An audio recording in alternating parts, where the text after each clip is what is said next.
Alhamdulillah, wassalatu wassalam ala rasulillah wa ala alihi wa ashabihi wa man walah. Wa ashhadu an la ilaha illallah wahdahu la syarikalah wa ashhadu anna Muhammadan abduhu wa rasuluh sallallahu alaihi wa ala alihi wa sallam. Qala Allah subhanahu wa ta'ala: Ya ayyuhalladzina amanu taqullaha haqqa tuqatih wa la tamutunna illa wa antum muslimun. Ya ayyuhan nasu taqu rabbakumul ladzi khalaqakum min nafsin wahidah wa khalaqa minha zawjaha wa batha minhuma rijalan katsiran wa nisaa'a wattaqullaha alladzi tasaaluna bihi wal arham innallaha kana 'alaikum raqiba. Ya ayyuhalladzina amanu taqullaha wa qulu qawlan sadida yuslih lakum a'malakum wa yaghfir lakum dhunubakum wa may yuti'illaha wa rasulahu faqad faza fawzan 'azima. Amma ba'd, fa inna asdaqal hadithi kitabullah wa khairal hadi hadi Muhammadin sallallahu alaihi wasallam wa syarrul umuri muhdatsatuha fa inna kulla muhdatsatin bid'ah wa kulla bid'atin dhalalah wa kulla dhalalatin finnar. Ma'asyal muslimin wal muslimat rahimani wa rahimakumullah. Alhamdulillah, Allah Subhanahu wa taala kembali mencurahkan kepada kita berbagai macam nikmat, baik nikmat berupa perkara-perkara duniawi, terlebih nikmat-nikmat yang sifatnya dini, yang tentunya ini merupakan pemberian yang sangat besar dan berharga, yang tidak semua hamba dari hamba Allah mendapatkan nikmat seperti ini, yaitu kita dimudahkan untuk bisa beramal soleh. Karena kita tahu bahwa manusia ya secara asalnya adalah berada pada kerugian. Manusia pada asalnya maka mereka rugi, ya, kecuali orang-orang yang mereka memiliki sifat-sifat, ya, sebagaimana Allah menyebutkan di dalam Al-Quran, terdapat di dalam surat Al-Asr. Allah berfirman, Bismillahirrahmanirrahim, wal asri innal insana lafi khusri. Demi masa, sesungguhnya manusia mana? Seluruh manusia mereka berada pada kerugian. Kenapa kita artikan seluruh manusia? Ulama tafsir mengatakan bahwa dalam kalimat al-insan di situ pakai alif lam, dan alif lam yang dimaksudkan adalah lil istighraq, maknanya umum. Jadi kalau kita terjemahkan sesungguhnya seluruh manusia, ya, baik tua maupun muda, laki-laki maupun perempuan, si kaya si miskin, si kulit putih si kulit hitam, semua pada kerugian, ya. Maka kemudian Allah menyebutkan di ayat berikutnya, ya, pengecualian siapa yang tidak merugi, illal ladzina amanu wa amilus shalihat wa tawassaw bil haqqi wa tawassaw bis sabr, kecuali orang-orang yang mereka beriman, ya, wa tawassaw bil wa amilus shalihat, dan orang-orang yang beramal soleh.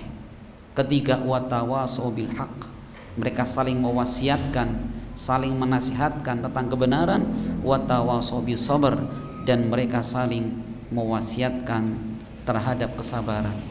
Maka empat sifat inilah yang Allah kecualikan dari orang-orang yang merugi di dunia dan di hari kiamat mereka, ya, kelak. Maka tentunya ma'asyil muslimin, hendaknya kita banyak-banyak bersyukur kepada Allah dengan nikmat seperti ini. Nikmat dimudahkan beramal soleh, nikmat dimudahkan menuntut ilmu agama, yang ini akan semakin menguatkan iman, akan semakin meluruskan amal soleh kita. Karena tidak mungkin orang bisa beramal soleh tanpa dengan ilmu, ya.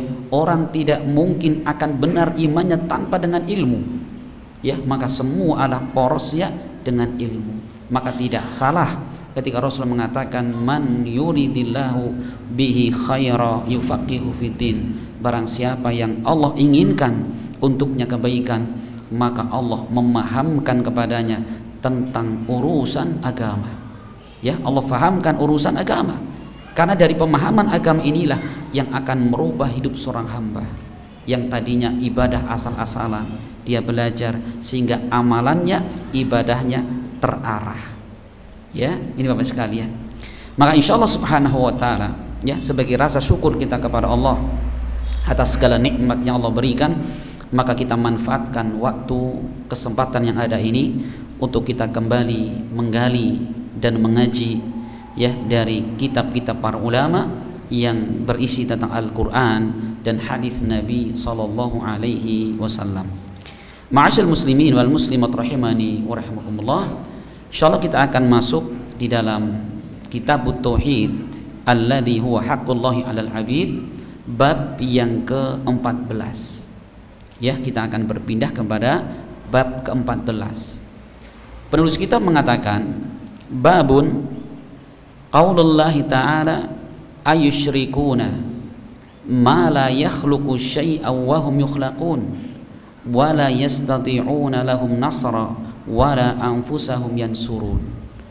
Di dalam surat Al-A'raf ayat 191 sampai 192 Allah berfirman, ayusyrikun, apakah mereka berbuat syirik kepada Allah, ma la yakhluqu, dengan sesuatu yang tidak mampu menciptakan sesuatu pun, wahum yukhlaqun, bahkan mereka diciptakan, bahkan mereka dibikin dan dibuat, wala yastati'una lahum nasra, dan mereka juga tidak mampu untuk memberikan pertolongan kepada mereka, wala anfusahum yansurun, bahkan mereka tidak bisa menolong diri mereka sendiri.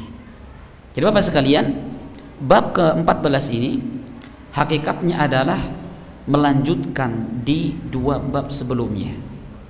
Jadi bab ke-13 menjelaskan tentang apa? Tidak dibenarkannya, termasuk kesyirikan, seorang yang istighatsah, meminta pertolongan kepada selain Allah. Bab berikutnya lagi menjelaskan tentang apa? Termasuk kesyirikan, orang yang meminta perlindungan kepada selain Allah Subhanahu wa taala. Nah, maka di dalam bab ini Bapak sekalian, di dalam bab ini penulis kitab ini menjelaskan lebih rinci kenapa alasannya. Kita tidak boleh berlindung kepada selain Allah, tidak boleh meminta tolong kepada selain Allah. Maka disebutkan di sini karena memang segala sesuatu yang diminta, yang dimohon, yang disembah-sembah selain Allah, keadaan mereka sangat lemah, bahkan tidak punya kemampuan sama sekali. Nah, jadi Bapak sekalian, penulis kitab mendatangkan kepada kita tiga ayat dan dua hadis. Ayat yang pertama ini beliau jadikan sebagai judul. Saya perhatikan ya. Ini apa yang kita ambil di situ faedahnya, bahwa penulis kitab betul-betul sedang mengajarkan kepada kita bahwa agama Islam adalah agama dalil. Coba ya, beliau hanya sekedar bikin apa? Judul, isinya ayat, hadis Nabi, kalau enggak ucapan para sahabat dari dulu, dari awal kitab. Ya, makanya Bapak sekalian, inilah karakteristik dakwah Ahlussunnah wal Jamaah, dakwah yang ilmiah, tidak ada tendensi apapun melainkan menyampaikan kebenaran yang ada dalam Al-Quran dan hadis Nabi. Makanya Bapak sekalian, ini adalah apa? Model ya penjelasan para ulama hadis sebelumnya, seperti Imam Bukhari rahimahullah. Makanya Bapak sekalian, penulis kitab ini Syekh Muhammad bin Abdul Wahhab, memang Masya Allah banyak orang menganggap beliau sebagai sosok yang serem, sosok yang mengerikan, wis pokoknya ya. Sampai dikisahkan dulu di India ada seorang ulama hadis, ulama ahlul hadis. Dia dengan informasi yang diterima tentang syekh ini pokoknya ngeri. Maka setiap menyampaikan pengajian selalu orang ini, si syekh ini ngangkat tangannya dan mengatakan Allahumma al'an Muhammad bin Abdul Wahhab. Selalu, ya Allah laknatlah Muhammad bin Abdul Wahhab. Selesai taklim, besok taklim lagi, selesai taklim setelah mengucapkan subhanakallah bihamdi, selalu ya Allah laknatlah Muhammad bin Abdul Wahhab. Satu ketika Bapak sekalian ada seorang yang dia sudah belajar dan mengenal sunnah. Beliau datang ke Syekh tadi dengan membawa kitab ini persis, kitab tauhid ini, dengan cara sampulnya disobek. Sobek. Kemudian, Syekh tolong ini ada kitab ini, tolong dicek, barangkali ada kekeliruan di dalamnya. Kemudian dibaca, dibawa pulang. Beberapa hari kemudian si pemuda ini datang, Syekh gimana? Ya, kita bagus, itu karangan Imam Bukhari bukan? Kata Syekh tadi. Karang Imam Bukhari bukan. Kenapa? Itu persis susunannya, metodologinya seperti Sahih Bukhari. Jadi penulis kitab hanya bikin judul, isinya ayat dan hadis. Kemudian pemuda ini bawa apa? Sampulnya. Ini Syekh pengarangnya, orang yang setiap hari Anda laknat itulah. Ini ternyata. Maka mulai hari itu selesai taklim, apa selalu setelah beliau menutup majelisnya, beliau mengatakan rahimahullah Asy-Syaikh Muhammad bin Abdul Wahhab setiap taklimnya. Coba perhatikan, kenapa? Belum kenal. Ternyata apa yang beliau sampaikan betul-betul dalil Bapak sekalian. Maka orang-orang yang punya iman walaupun sedikit, begitu mendengarkan kitab-kitab beliau, membaca kitab-kitab beliau, Masya Allah, beliau yang sampaikan itu betul-betul dalil. Ya, tidak ada tendensi untuk memperbanyak kelompoknya, untuk menggiring orang mana, tidak sama sekali. Ya, makanya hati orang beriman walaupun sedikit akan tertarik. Kenapa? Ini murni Al-Quran dan hadis. Nah, maka Bapak sekalian, ayat yang pertama ini menggambarkan kepada kita bahwa segala sesembahan selain Allah seperti keadaannya. Allah mengatakan ayusyrikuna ma la yakhluqu syai'a wa hum yukhlaqun. Apakah mereka menyekutukan Allah Subhanahu wa taala dengan sesuatu yang tidak mampu menciptakan syai'an di sini nakirah dalam ilmu balaghah disebutkan bahwa an-nakirah fi siyaqin nafi yufidul umum, yang mananya bahwa makhluk tadi, sesembahan tadi tidak mampu menciptakan apapun, bahkan makhluk yang sangat kecil pun nggak mampu mereka. Wahum yukhlaqun, bahkan mereka itu dibikin, mereka itu diciptakan, kan gitu ya. Ini yang kedua. Yang ketiga Allah mengatakan wala yastati'una lahum nasra, mereka tidak mampu memberikan pertolongan kepada orang-orang yang menyembahnya. Ya, perhatikan Allah mengatakan apa? Mereka tidak mampu. Kata para ulama, kalimat mereka tidak mampu itu lebih tandas, lebih dalam maknanya daripada Allah mengatakan dan mereka tidak menolong mereka. Beda. Kenapa? Kalau Allah mengatakan tidak nolong, padahal mereka mampu kan? Dan gitu. Tapi Allah mengatakan mereka tidak mampu menolong, sama sekali nggak mampu. Kemudian yang keempat, wala anfusahum yansurun, bahkan mereka pun tidak mampu menolong diri mereka sendiri. Coba sekalian, apapun yang disembah selain Allah, mereka apa tadi dicipta Allah, kan gitu. Ada yang nyembah kepada pohon, kepada bebatuan, patung, malaikat, nabi, jin, semua apa? Mereka itu tidak mampu menciptakan. Mereka itu ciptaan Allah Subhanahu wa taala, kan gitu.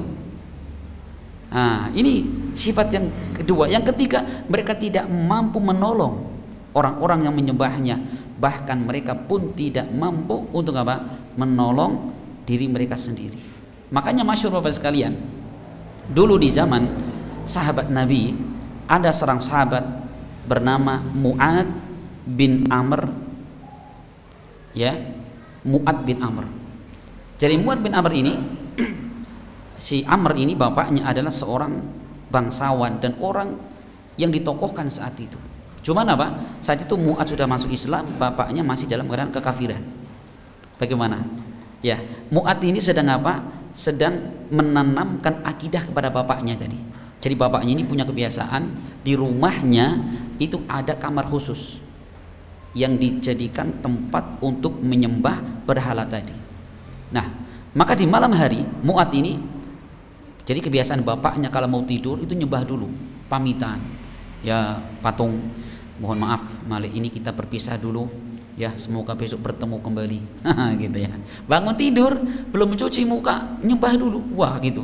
Kalau kita kan zikir gitu ya. Nah, ini betul-betul penghamba si apa tadi? Patung tadi. Nah, begitu bapaknya masuk kamar dan tidur, ya si Mu'ad ini datang masuk ke kamar tadi, terus nggak apa sama temannya ini mikul patung tadi Pak, dibuang kemana? Ke tempat pembuangan kotoran manusia, cemplung di situ. Nah, bangun-bangun bapaknya biasa, bangun pagi buka pintu krek, tadi mau nyoba, Tuhannya hilang Pak, Tuhannya hilang. Gitu. Akhirnya bapaknya nyari ke pinggir-pinggir kampung itu, keliling sana sini, tanya orang, tahu kok Pak siapa yang nyuri Tuhan saya? Nggak ada Pak. Ternyata Pak, di pojokan kampung sana biasa tempat pembuangan umum, nah di situ. Maka Tuhannya berlumuran kotoran manusia, ada kuning-kuningnya, ada hijau-hijaunya gitu Pak ya. Akhirnya ditarik sama bapaknya ini, waduh mohon maaf sekali Tuhan, aku nggak bisa melindungi dirimu. Wah, di sabun ya.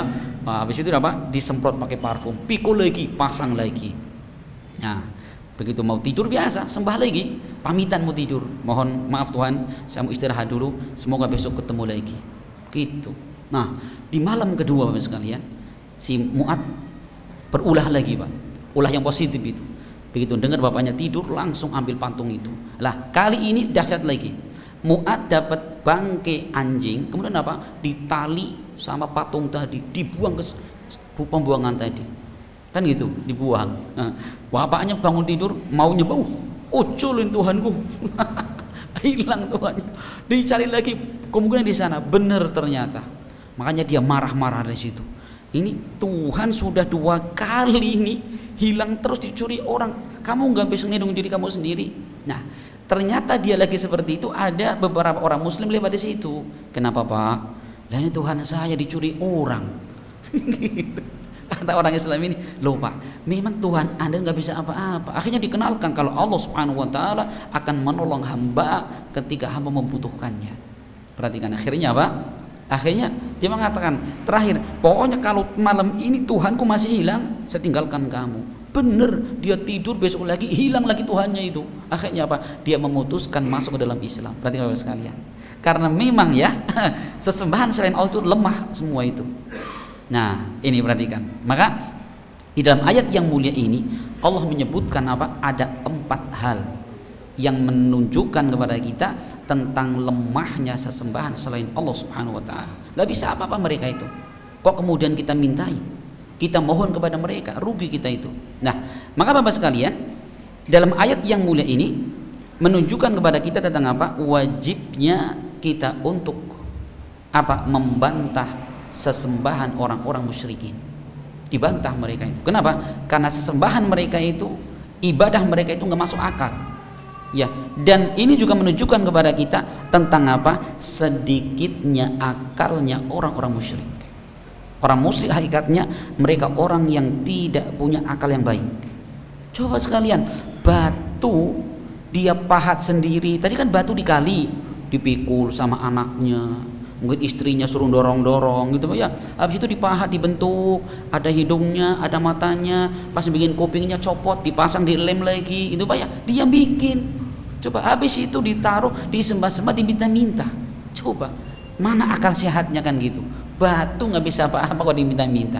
Ini kata para ulama, ini menunjukkan bahwa apa? Akalnya orang-orang musyrikin betul-betul akal yang pendek dan akal yang sangat sempit. Ini maka orang-orang beriman, masya Allah Bapak sekalian, betul-betul dijadikan Allah Subhanahu Wa Taala orang yang paling cerdas. Tidaklah yang kita mintai melainkan Allah Subhanahu Wa Taala yang maha mampu segalanya. Ini ayat yang pertama Bapak sekalian. Kemudian kita berpindah kepada ayat berikutnya, terdapat di dalam surat Fatir ayat 13. Masih menjelaskan tentang bagaimana lemahnya sesembahan selain Allah Subhanahu Wa Taala. Kita baca wa qauluhu ta'ala, dan firman Allah Ta'ala, walladzina tad'una min dunihi ma yamlikuna min qitmir in tad'uuhum la yasma'u du'aakum walau sami'u mastajabu lakum wa yawmal qiyamati yakfuruna bisyirikikum wa la yunabbi'uka mislu khabir. Allah berfirman, dan orang-orang yang kalian sembah, kalian minta selain Allah Subhanahu wa taala, satu, la yamlikuna min qitmir, mereka tidak memiliki sesuatu pun walaupun seperti kulit ari. Jadi kitmir itu kalau seperti kita makan kurma ya, ini kurma kita belah kan ada biji. Nah biasanya di atas biji ada apa? Ada kulit tipis sekali putih. Itu namanya kitmir. Nah mungkin kalau kurma jarang makan, salak Pak. Ya kita makan salak kan di luarnya ada apa? Ada tipis. Lah itu Pak, itu kitmir. Jadi Allah menggambarkan bahwa mereka yang disembah selain Allah Subhanahu wa taala, mereka tidak memiliki sesuatu pun walaupun seperti kitmir tadi. Seperti apa? Kulit yang sangat tipis. Mereka nggak mampu itu. Satu. Yang kedua, in tad'uhum la yasma'u du'aakum. Jika kalian berdoa meminta kepada mereka, mereka tidak bisa mendengar permohonan kalian. Coba. Lawang batu, lawang pohon, orang sudah mati, kok diminta-minta? Bagaimana? Nggak mungkin dengar mereka Bapak sekalian. Lawang dengar saja tidak, apalagi mau mengabulkan, kan mustahil. Coba Pak, kita minta tolong, mohon maaf, sama orang yang pendengarannya nggak bener Pak, rusak pendengarannya. Pak, beli apa gandum?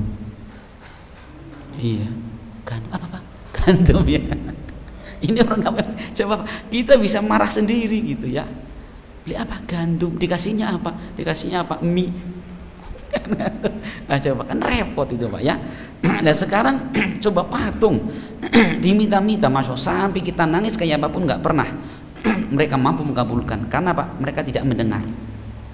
Kemudian walau sami'u mastajabu lakum, andaikan mereka mendengar permintaan orang yang menyembah, mereka tidak mampu untuk mengabulkan.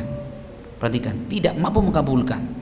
Yang berapa? Yang ketiga. Yang keempat, wa yaumal qiyamati yakfuruna bisyirkikum, dan pada hari kiamat kelak mereka mengingkari ya terhadap kesyirikan kalian. Perhatikan Bapak sekalian. Nanti di hari kiamat sesembahan selain Allah Subhanahu wa taala tidak akan pernah menolong para penyembahnya.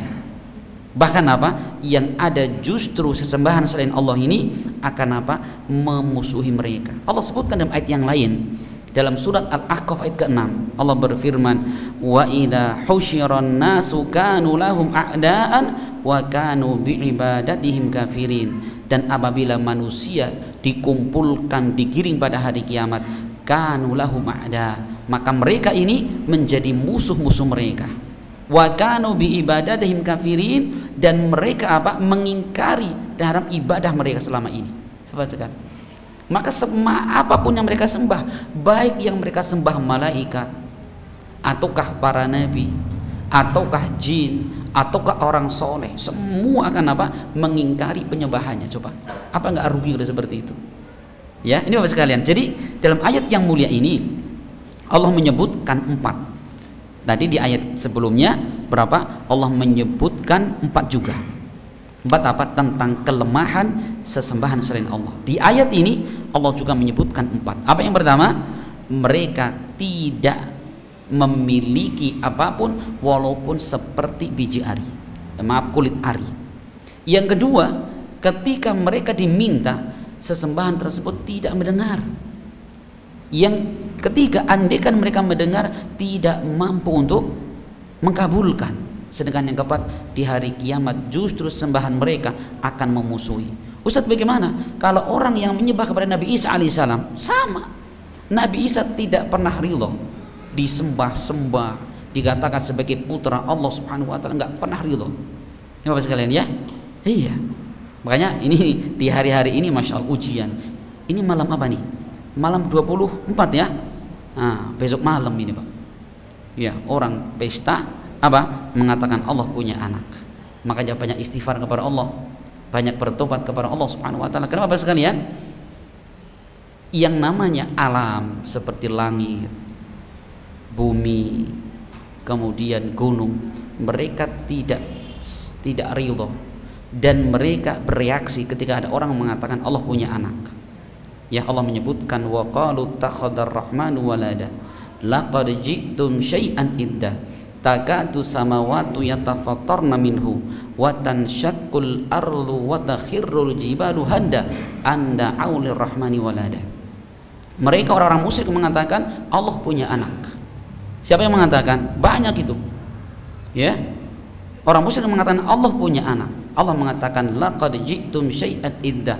Sungguh kalian telah datang dengan membawa perkara yang sangat mungkar. Perhatikan. Ternyata ucapan seperti ini mengundang reaksi langit. Apa reaksinya? Takadu samawatu yatafattarna minhu. Hampir-hampir langit mau runtuh. Ya. Takadu samawatu yatafattarna minhu wa tansyaqul ardu. Bumi hampir terbelah. Wa takhirrul jibalu hadda, dan hampir-hampir gunung akan hancur luluh lantak. Kenapa? Anda aulir rahmani walada. Ketika mereka menuduh Allah Maha Ar-Rahman memiliki anak. Perhatikan Bapak sekalian. Ya. Iya, ini langit, bumi, gunung bereaksi. Makanya jangan salah kemudian Gunung Semeru ya meletus kembali, tanah longsor, bumi itu ya. Masya Allah sekalian. Belum langit ini, belum ambles langitnya sekalian. Ketika apa? Kita membiarkan ada orang mengatakan bahwasanya Allah punya anak, maka jangan pernah ridho Pak sekalian. Jangan pernah ridho. Maka Imam Ahmad bin Hambal beliau dikisahkan bahwa ketika bertemu dengan orang Nasrani, beliau memalingkan wajahnya, menundukkan kepalanya. Ditanya, kenapa Imam engkau melakukan seperti ini? Karena aku melihat seseorang yang dia berdusta atas nama Allah Subhanahu wa ta'ala. Kenapa? Mereka mengatakan Allah punya anak. Coba melihat saja Imam Ahmad memalingkan wajahnya agar apa? Menunjukkan tidak ridhonya beliau. Coba menundukkan kepalanya. Kenapa? Takut kepada Allah. Ini orang luar biasa beraninya kepada Allah Subhanahu wa ta'ala. Itu ya. Ini Bapak sekalian, Masya Allah ini. Jadi ayat ini sekali lagi ini menjelaskan kepada kita 4 apa? Kelemahan sesembahan selain Allah Subhanahu wa ta'ala. Maka dalam ayat yang mulai ini ada beberapa faedah yang bisa kita ambil.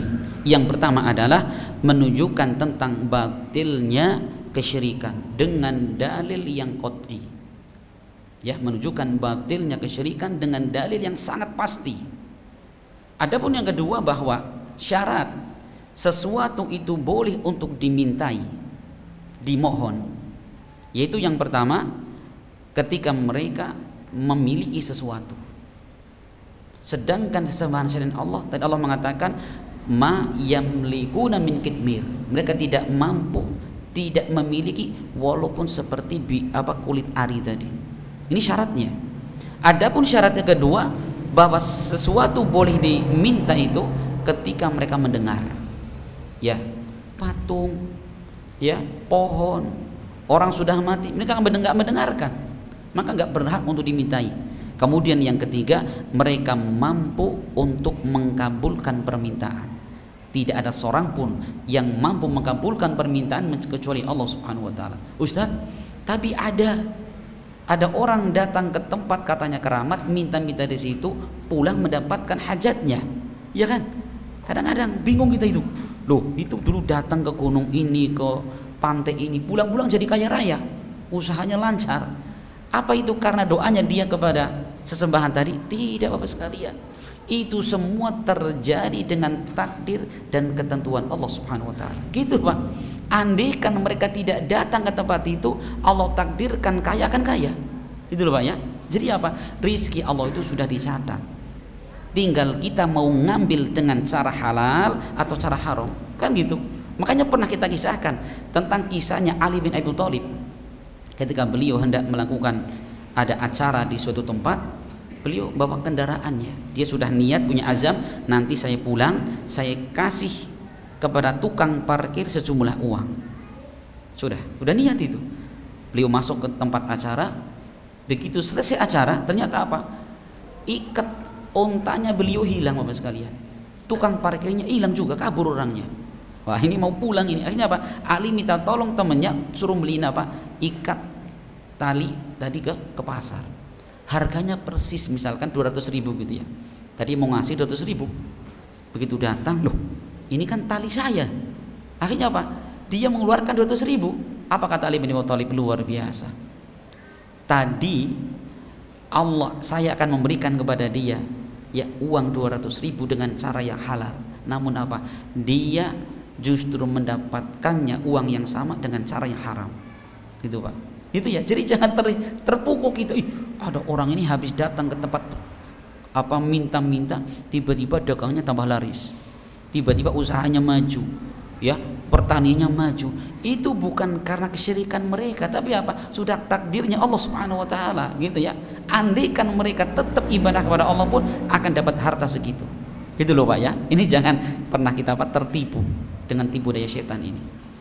Nah, ini yang keberapa? Faedah yang ketiga.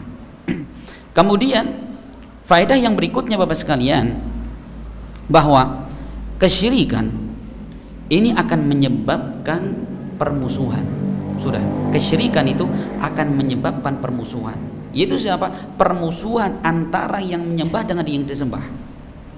Kalau menyembah para nabi, para malaikat, semua para nabi, semua para malaikat tidak pernah ridha untuk disembah-sembah dan diagung-agungkan melebihi dari kadar yang mereka miliki. Jadi Bapak sekalian, ini ayat yang ketiga. Kemudian penulis kitab akan mendatangkan di sini 2 buah hadis atau 3 buah hadis.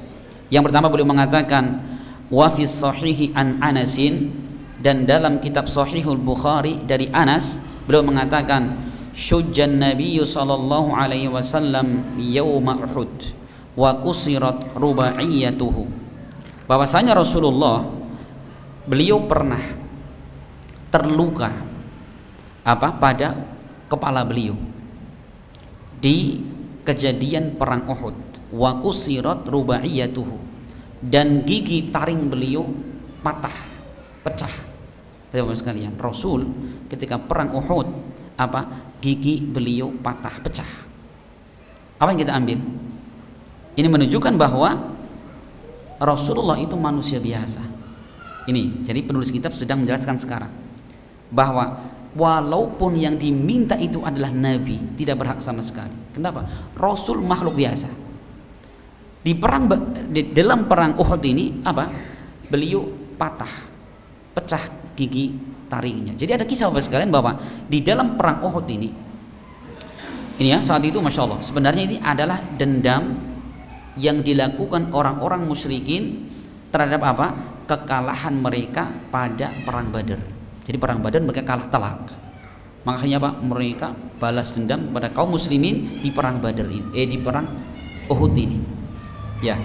Nah, di perang Uhud ini Bapak sekalian dipimpin oleh orang-orang luar biasa. Jadi orang musyrik ini diantaranya pimpinannya adalah Abu Sufyan. Kemudian siapa lagi? Khalid bin Walid. Perhatikan, ini orang yang paling pintar dalam strategi perang itu. Nah, begitu peperangan mulai, sebelum mulai Rasulullah mewasiatkan kepada kaum muslimin. Jadi dibagi-bagi, ini bagian front depan, belakang, ini bagian pemanah. Nah, kebetulan di situ Bukit Uhud itu menjadi tempat paling strategis. Untuk apa? Rasul memasang para tukang panah. Maka Rasul mewasiatkan, wahai tukang panah, ya, jangan pernah kalian tinggalkan tempatmu ini. Apapun yang terjadi, sampai aku memerintahkan kalian untuk meninggalkan tempat ini. Itu wasiat Nabi. Baik kaum muslimin menang maupun kalah, jangan pernah kamu tinggalkan kecuali ada komando, kata Rasul. Siap. Maka peperangan pun terjadi Bapak sekalian. Pasukan musyrikin mereka kalah tunggang langgang mereka. Akhirnya mereka lari meninggalkan medan tempur. Maka kaum muslimin sudah mulai mengumpulkan harta rampasan perang. Lah, pasukan pemanah ini melihat udah menang, ayo cepat bantu itu, udah menang ini. Sebagian jangan, wasiat Nabi kita jangan pernah tinggalkan tempat ini. Udahlah, ini udah menang ini tuh. Pasukan musuh udah pada kabur semua itu, terbirit-birit mereka. Akhirnya sebagian pemanah mereka turun, ikut bantu menguti harta rampasan perang. Ternyata Khalid bin Walid yang masih musyrik saat itu memang ahli siasat perang. Beliau muter ke belakang bukit, akhirnya pasukan muslimin yang ada di bukit sisanya itu semua dibunuh semua.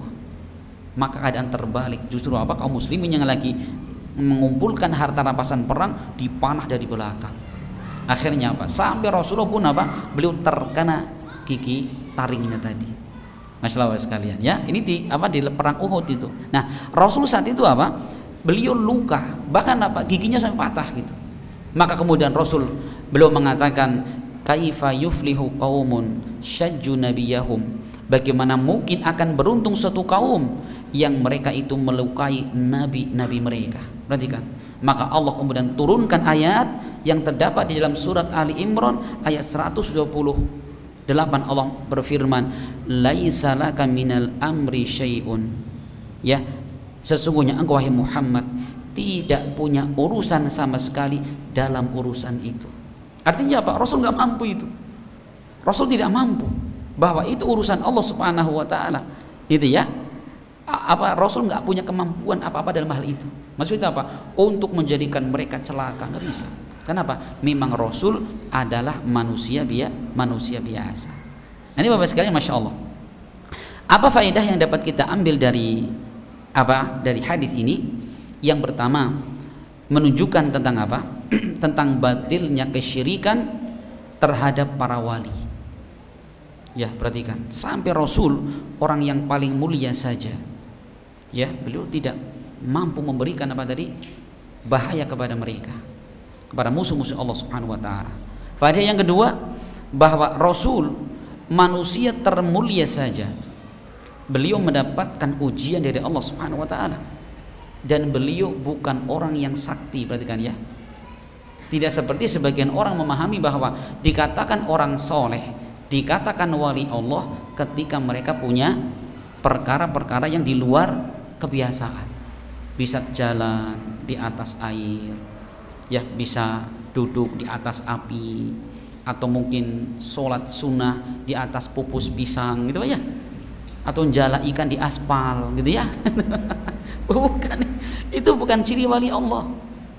Memang wali Allah itu terkadang mereka punya punya karomah, tapi karomah itu bukan syarat kewalian.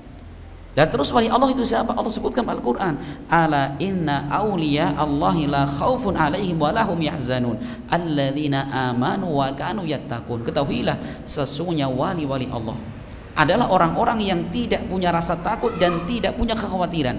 Siapa mereka? Yaitu orang-orang yang beriman dan mereka bertakwa kepada Allah. Itu syaratnya, iman dan takwa kepada Allah. Maka mungkin kita wali Allah, ya mungkin sekali kalau kita ada keimanan, amal soleh gitu Pak, gitu ya. Ini makanya diperhatikan. Nah, ini para nabi, coba Rasul saja, orang yang paling mulia, orang yang paling tinggi tingkat kewaliannya, beliau tidak sakti mantraguna, nggak sakti kan beliau, coba gigi taringnya patah. Bahkan justru para nabi adalah manusia yang paling berat ujiannya. Ya, sampai Rasul pernah ditanya para sahabat, ya Rasulullah, ayyun nasi asyaddu bala'an ya Rasul, manusia seperti apa yang paling berat ujiannya? Rasul mengatakan, al-anbiya tsummal amsal fal amsal. Manusia yang paling berat ujiannya adalah para nabi, kemudian yang semisalnya dan orang semisalnya. Perhatikan ini ya, ini faedahnya. Dan faedah berikutnya dalam hadis yang mulai ini menunjukkan tentang wajibnya kita untuk bersabar di dalam di dalam menerima ujian, di dalam berdakwah. Wajib bersabar ya, karena dengan kesabaran inilah seorang akan mendapatkan kepemimpinan di dalam agama. Allah mengatakan, waja'alna minhum a'immatan yahduna bi amrina lamma sabaru wa kanu bi ayatina yuqinun. Dan demikianlah kami menjadikan sebagian kalian sebagai a'immah, para pemimpin-pemimpin dalam urusan agama. Kapan? Lama sabaru, ketika mereka bersabar dan mereka yakin terhadap ayat-ayat kami. Perhatikan, maka kepemimpinan dalam agama hanya bisa diraih dengan dua, sabar dan yakin. Makanya kalau kita melihat seperti para nabi, para sahabat, itu adalah orang yang paling penyabar dan orang yang paling tinggi tingkat keyakinannya kepada Allah. Maka Allah angkat mereka sebagai sebagai juru dakwah ini. Makanya kalau orang dakwah kok nggak punya kesabaran, ya sudah, baru nyampaikan kebenaran dicaci maki, lah saya mutung saja, ya sudah, taklimnya bubar, dakwahnya bubar. Makanya para pendai itu harus punya harus punya kopi yang tebal, gitu Pak ya, hati yang lapang, diomongin apapun monggo sudah siap, bahkan matur kesuwun Pak, terima kasih. Iya, kalau nggak gitu ya sudah, kita mending duduk di rumah ya sambil ngopi makan mendoan. Kalau pengen dakwah tapi takut, malu, untuk apa dicaci maki? Jangan berdakwah kalau itu. Ya, ini Bapak sekalian. Ya. Kemudian yang berikutnya Bapak sekalian, bahwa ternyata dalam hadis berikutnya bukan hanya itu. Rasulullah ketika mengatakan bagaimana akan beruntung satu kaum yang mereka melukai nabi-nabinya. Di dalam hadis yang lain diriwayatkan Imam Bukhari dari Ibnu Umar, bahwasanya beliau pernah mengatakan annahu sami'a Rasulullah yaqul. Ibnu Umar pernah mendengarkan Rasul bersabda, idza rafa'a ra'sahu minar ruku'i fi raq'atil akhirati minal fajri. Itu ketika Rasul beliau mengangkat kepalanya setelah ruku di dalam sholat subuh. Itu maksudnya apa? Beliau melakukan kunut nazilah. Jadi Rasul melakukan kunut nazilah itu kapan? Ketika kaum muslimin mengalami kekalahan pada perang Uhud tadi. Jadi Rasul saat itu apa? Beliau kunut nazilah. Dan di kunutnya itu beliau mengatakan apa? Allahumma an fulan wa fulanan. Ya Allah, laknatlah si fulan dan si fulan.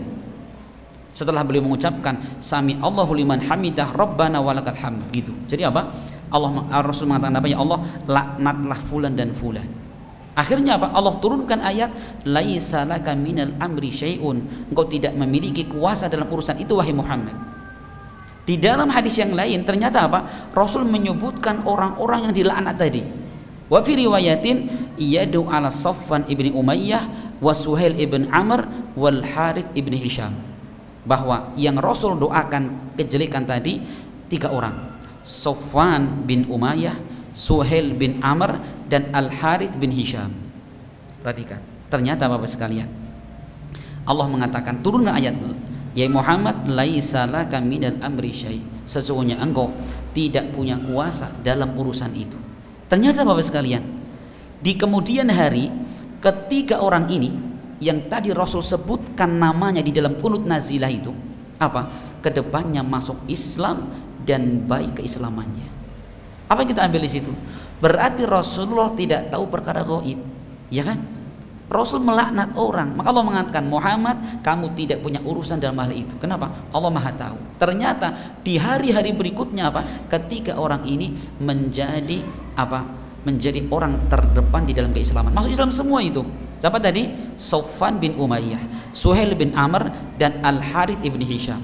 Mereka semua masuk Islam dan baik keislaman mereka. Coba perhatikan. Ya, apa hubungannya dengan bab ini? Ini menunjukkan bahwa orang-orang yang mereka beribadah kepada Rasulullah, meminta kepada Nabi SAW, tidak pantas untuk diminta. Kenapa? Rasul saja tidak tahu perkara yang gaib, gitu loh Pak. Gitu ya. Nah, maka Bapak sekalian, di antara faedah yang dapat kita ambil dalam hadis yang mulia ini menunjukkan bahwasanya Nabi SAW beliau tidak mampu ya untuk memberikan pertolongan ya kepada diri beliau dan juga pada para sahabatnya. Coba, ini menunjukkan nggak pantas beliau diminta, diibadahi, nggak pantas.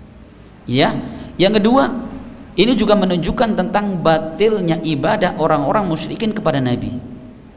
Kemudian yang ketiga, juga ini menunjukkan tentang batilnya orang-orang yang mereka menggantungkan diri kepada para wali yang sudah mati. Gitu ya. Kemudian yang berikutnya apa? Tentang disyariatkannya kunut nazilah. Bapak sekalian, apa kunut nazilah itu? Kunut yang dilakukan ya ketika terjadi nazilah, perkara yang menimpa kaum muslimin yang sifatnya umum.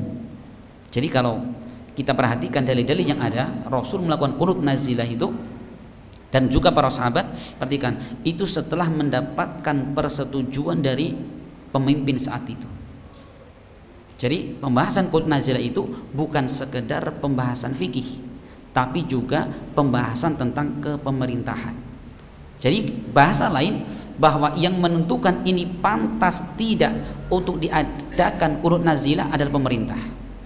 Tidak boleh perseorangan. Masjid ini sudah ini banyak orang mati sekarang kena Covid misalkan, kunut nazilah. Itu gak berhak. Jadi yang berhak menentukan itu nazilah atau tidak adalah pemerintah. Gitu Pak ya. Kenapa? Karena kalau kita runut hadis-hadis yang ada, tidak pernah dilakukan kunut nazilah kecuali dengan apa? Perintah dari pemerintah. itu berarti hak pemerintah, gitu ya, hak pemerintah. Ini. Kemudian yang berikutnya bahwa hadis ini pula menunjukkan kepada kita bahwa seorang yang mereka berdoa di dalam sholatnya, bahkan doa keburukan, ini tidak membatalkan apa? Tidak membatalkan sholat. Ya, nah, jadi orang yang berdoa bahkan doa keburukan di dalam sholat ini tidak membatalkan di dalam ibadah sholat orang tersebut. Ini Bapak sekalian, monggo diadani dulu, kita selesaikan. Masih ada tersisa satu hadis yang belum kita baca nanti.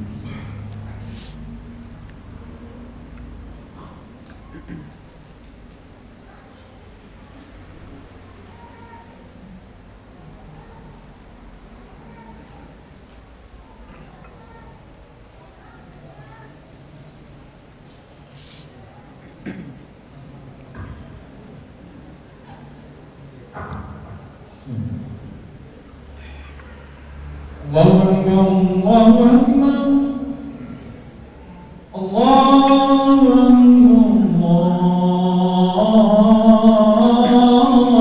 Akbar, Allah.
Bismillah, kita baca hadis terakhir.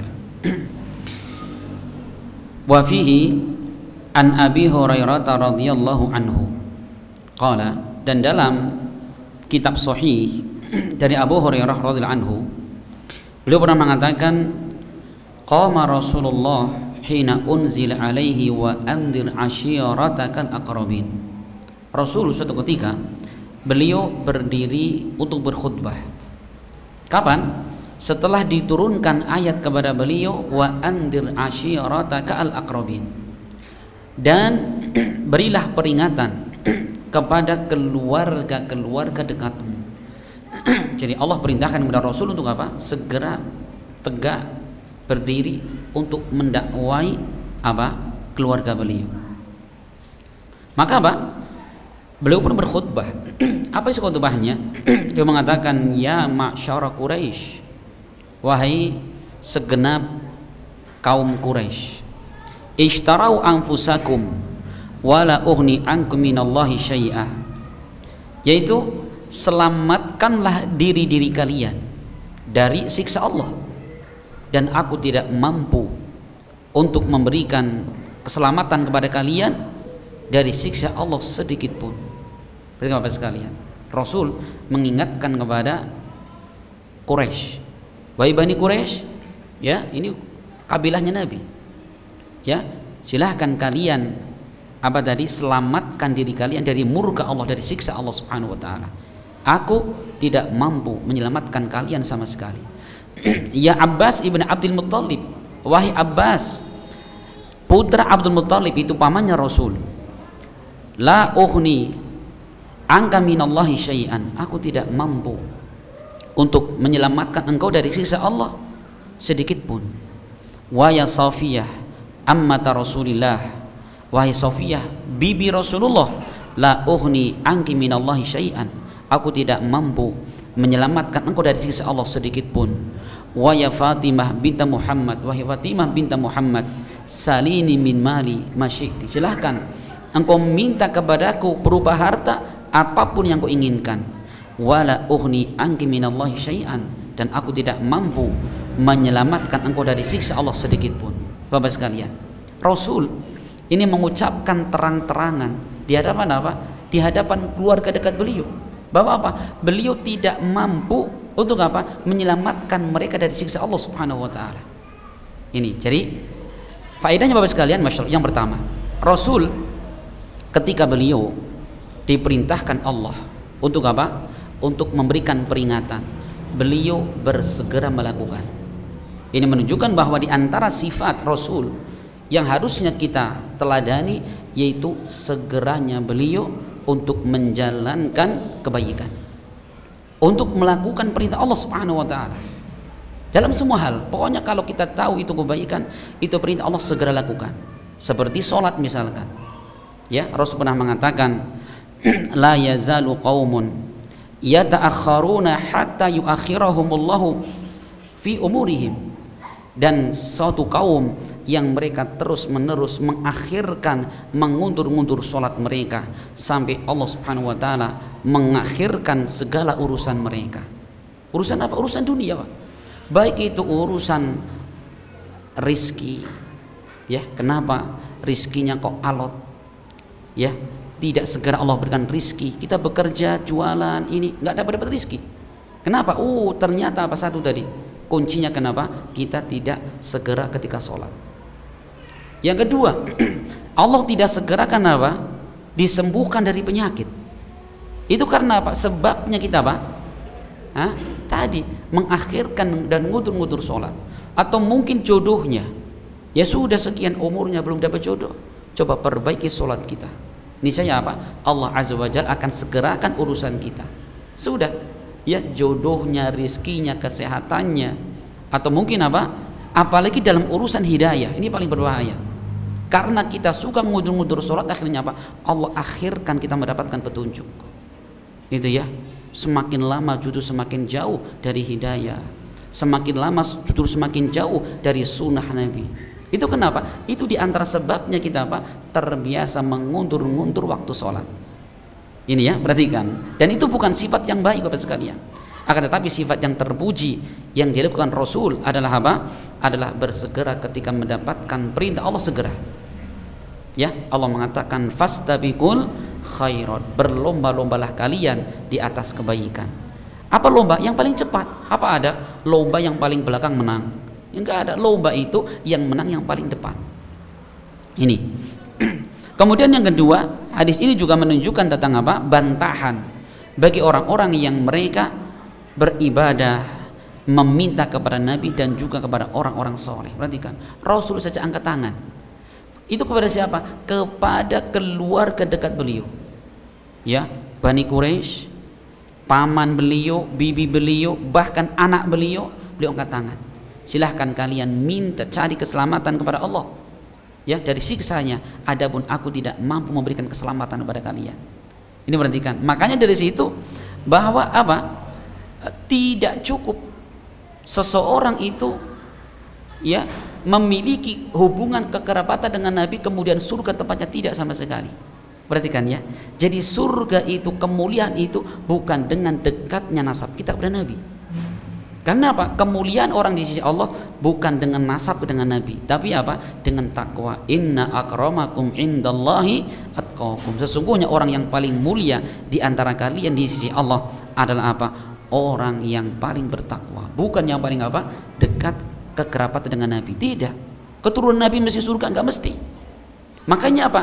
Nabi Nuh alaihissalam, ya, dulu Nabi Nuh alaihissalam, beliau pernah, ya, ketika datang banjir yang luar biasa, Nabi Nuh mengatakan, inna ibni ya min ahli, ya Allah, sesungguhnya putraku ini termasuk keluargaku.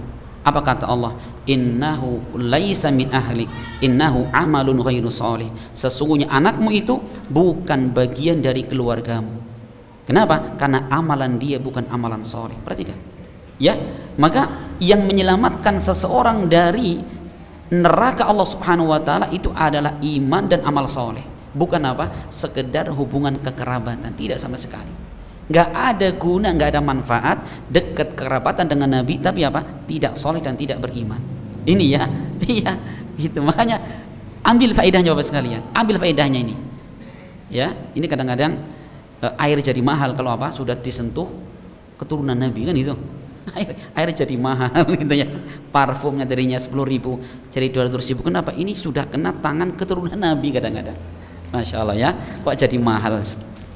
La haula wala quwwata illa billah. Ini Bapak sekalian, Masya Allah. Maka selesailah kita menjelaskan di dalam bab ini yang menggambarkan kepada kita tentang bagaimana kelemahan serta kekurangan dari sesembahan selain Allah Subhanahu wa taala, walaupun sesembahan itu bentuknya adalah para malaikat ataukah para nabi ataukah orang soleh, apalagi sesembahan itu adalah makhluk yang tidak bernyawa, benda padat, ada batu, ya, ada kayu, ada pohon, ya, tentunya ini lebih parah lagi.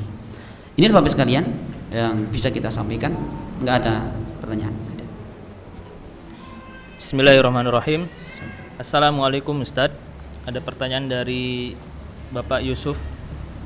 Saya mau bertanya, Ustadz, bagaimana cara menyikapi orang-orang yang suka menjelekkan dakwah sunnah? Bagaimana menyikapi orang-orang yang suka menjelekkan dakwah sunnah? Satu, orang menjelekkan dakwah sunnah itu sudah sunatullah. Apalagi kita, Rasul saja tidak terlepas dari cacian. Allah berfirman dalam surat Az-Zariyat, wa kadzalika ma atal ladzina min qablihim min rasulin illa qalu sahirun aw majnun. Demikianlah tidak ada seorang nabi pun yang datang sebelum engkau wahai Muhammad melainkan mereka pernah dituduh sebagai sahirun majnun, tukang sihir yang gila. Coba, tukang sihir yang gila. Ini menunjukkan bahwa celaan-celaan dalam dakwah itu adalah suatu kepastian sunatullah. Yang pertama. Adapun sifat sikap kita yang pertama adalah bersabar. Kan gitu. Itu adalah kunci utama keberhasilan, bersabar. Maka dengan adanya ujian itulah, ya, seorang ini kenapa akan mendapatkan derajat yang mulia di sisi Allah. Karena tadi kita sebutkan, ya, bahwa keimamahan, kepemimpinan dalam agama hanya didapatkan dengan sabar dan yakin. Wa ja'alna minhum a'immatan yahduna bi amrina lamma sabaru wa kanu bi ayatina yuqinun. Dan kami jadikan di antara kalian a'immah, para pemimpin-pemimpin dalam agama. Kapan itu? Lamma sabaru, ketika mereka bersabar dan mereka yakin terhadap ayat-ayat kami. Sabar. Itu ya, sabar Bapak sekalian. Nah, adapun yang kedua, yang ketiga adalah apa? Memperbanyak doa kebaikan. Terutama kepada orang yang memusuhi dakwah itu. Kan itu Rasul, coba perhatikan. Rasul pernah dulu mendoakan. Rasul itu mendoakan dua. Apa kata beliau? Allahumma a'izzal Islam bi ahadi rajulin ahabba ilaihima. Ya, Rasul mengatakan, ya Allah, apa namanya? Muliakanlah Islam dengan salah satu orang dari orang yang paling kau cintai, yaitu Umar bin Khattab atau Abu Jahal. Perhatikan, Umar bin Khattab saat itu orang yang paling memusuhi Nabi. Abu Jahal juga lebih parah lagi. Tapi bagaimana Rasul melakukannya? Mendoakan mereka. Mendoakan mereka. Makanya apa? Begitu Umar bin Khattab datang saat itu, kisahnya ya, datang ke rumah adik beliau yaitu Fatimah bintu Khattab, yang di situ ada Khobab bin Arad. Kemudian sudah kelihatan Umar sudah hilang kemarahannya, maka Khobab mengatakan, "Ya Umar, inilah doa yang Rasul panjatkan kepada Allah, yaitu apa? Agar Allah memenangkan, memuliakan Islam dengan salah satu Umar atau Abu Jahal. Ternyata mungkin Allah milih Anda wahai Umar," kata Khobab itu ya. Ini Masya Allah, didoakan ya, didoakan. Kenapa? Orang yang dizalimi doanya luar biasa. Rasul SAW beliau ketika datang ke negeri Taif untuk apa? Berdakwah. Apakah beliau diundang? Nggak diundang. Nggak ada yang undang sama sekali. Rasul dakwah murni, dakwah kepada Allah Subhanahu Wa Taala. Namun apa? Apa yang mereka lakukan? Masya Allah, Rasul dicaci maki, bahkan Rasul dihinakan dengan cara apa? Dilempari anak-anak kecil bagi batu, sehingga apa? Beliau berlumuran dengan darah. Sampai begitu Rasul keluar dari negeri Taif itu, Jibril datang, "Ya Muhammad, sesungguhnya bersamaku malaikat Jabal yang dia sedang menunggu apa yang engkau minta kepada Allah. Andaikan engkau berkehendak minta kepada Allah agar gunung ini ditimpakan kepada orang-orang Mekah dan Taif, akan dilakukan." Perhatikan apa kata Rasulullah. Apakah beliau kemudian, "Iya cepat-cepat, jangan lama-lama, GBL"? Enggak. Ya, kalau kita, kebenaran ini, kebenaran, cepat-cepat, jangan nanti sekarang, kan gitu. Tapi Rasulullah mengatakan apa? "Allahumma firli qaumi fa innahum la ya'lamun." Ya Allah, ampunilah kaumku karena sesungguhnya mereka orang yang tidak tahu. Dan semoga ya Allah dari keturunan mereka ini adalah orang-orang yang menyembah kepada Allah Subhanahu wa taala. Coba perhatikan. Ya, Rasul dakwahnya ke depan. Kalau misalkan bapaknya membenci kita, membenci dakwah sunnah, kita berharap anak mereka juga masih memusuhi, diharapkan cucu mereka. Cucunya belum buyutnya mereka, buyutnya belum canggahnya mereka, udek-udek kantung siwurnya. Kenapa? Dakwah kita itu gitu, Pak. Masya Allah ya, dakwah sunnah itu seperti itu. Nah gitu Mas kan. Jadi itu ya, ini tips yang paling wah itu sudah. Intinya apa? Di kita. Kemudian Mas kalian, kita juga terkadang perlu introspeksi. Kenapa orang kok cenderung memusuhi dakwah sunnah? Kita jangan dulu memusuhi mereka. Mungkin jadi karena sikap kita yang tidak enak, gitu Pak ya. Mungkin jadi kita menjelaskan kebenaran tapi versi kita. Gelem yuk dasar. Nah itu Pak. Kita tuh bagaimana caranya ngambil hati orang Bapak sekalian. Dulu saja kita mendengarkan dakwah sunnah benci sekali. Ini kok kaku sekali. Orang ini kok semua salah, semua itu. Iya kan? Iya kan gitu. Nah, coba sekarang Bapak sekalian, kita juga introspeksi kita di masyarakat, kita dengan orang tua, dengan mertua, dengan anak-anak. Coba, ya, nanti orang kan harum. Oh, ternyata orang kalau sudah ngaji sunnah, Masya Allah, dengan orang tua semakin sopan, dengan anak semakin sayang, dengan istri semakin romantis. Itu ya. Dulu, Masya Allah, istrinya salah bikin kopi, geger rumah itu Pak, se-RT berisik ke semua itu. Begitu ngaji, Masya Allah, kemana-mana istrinya diajak gitu ya. Kadang-kadang diajak jalan-jalan, dibeli makanan, beli baju baru. Romantis Pak, gitu ya. Jadi orang lihat, ternyata ngaji sunnah itu tambah romantis ya, gitu ya. Coba kita mulai dari diri kita, dengan istri kita, anak-anak kita, dengan mertua kita. Jangan pernah kemudian ada orang sudah ngaji, ngapa berantem sama mertuanya. Astagfirullahaladzim. Ya keluar rumah dasar mertua kurang A B C D F G H I J. Ya nggak bantah seperti itu. Coba dakwah kata para ulama, dakwah dengan anggota perbuatan itu lebih mengena daripada dakwah dengan ucapan dan lisan kita. Gitu. Makanya seperti kan ya, kita kalau membuka sejarah, awal kali masuk Islam ke Indonesia, apakah melalui para ulama? Bukan. Katanya kan dulu dengan apa sebab? Apa pedagang dari Gujarat kan itu ya, umumnya pedagang mereka tuh bukan ulama, sibuknya nyari maisha, cuman apa, mereka menerapkan adab-adab islami di dalam bergaul, di dalam berbisnis.